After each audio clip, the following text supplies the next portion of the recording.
Welcome to the Weekly's Metal, Money, and Markets Update for the week ending Friday, May 20th, 2016, hosted by Mickey Fulp, the Mercenary Geologist, and for MiningClips.com, I'm Eric Bertsch. Hi, Mickey.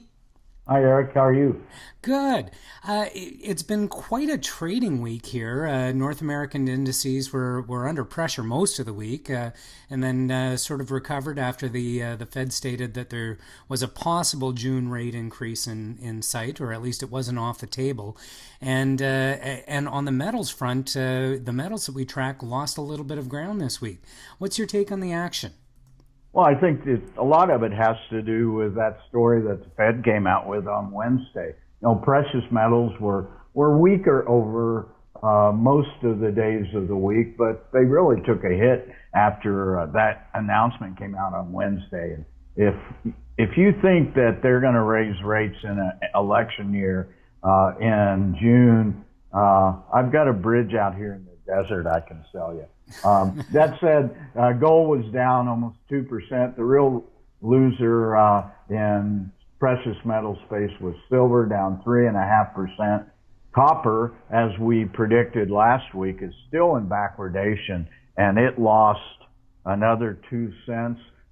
Still in backwardation through the end of the year, so this doesn't look good for copper, although the spread on that backwardation has come down from about 4 to 4.5 cents to in the 2 to 3 cent range.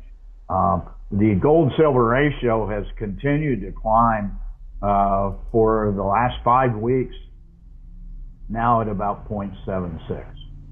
Right. And moving on to energy, we saw both uranium and oil were up nicely this week. Some of the news stories that I caught on oil, there were some supply disruptions in Nigeria, but also some bullish sentiment from Goldman Sachs.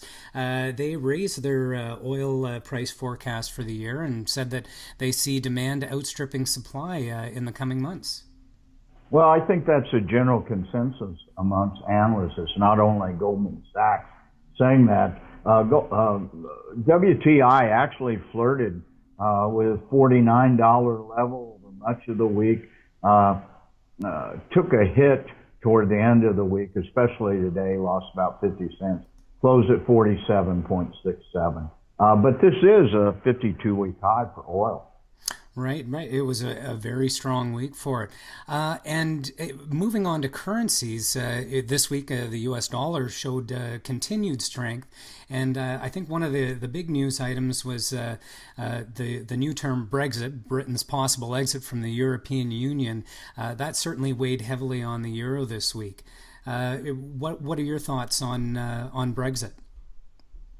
Well, I think the Brits ought to leave the European Union myself. I don't know why they ever joined. That said, the dollar index was up above 95.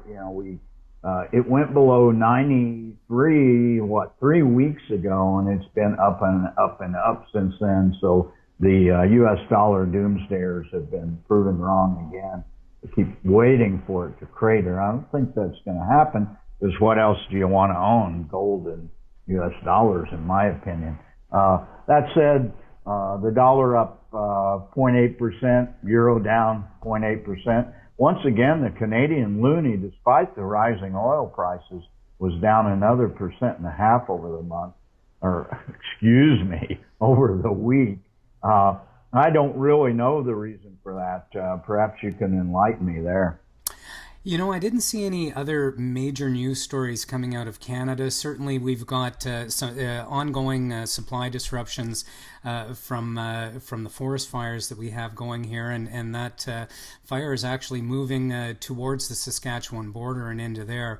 So there might be a little bit of worry on that front. Also, we did see metals, especially precious metals, lose a little bit of ground this week. So I think maybe the combination of possible supply disruptions here in Canada are ongoing, along with the metals, helped weaken things. Okay.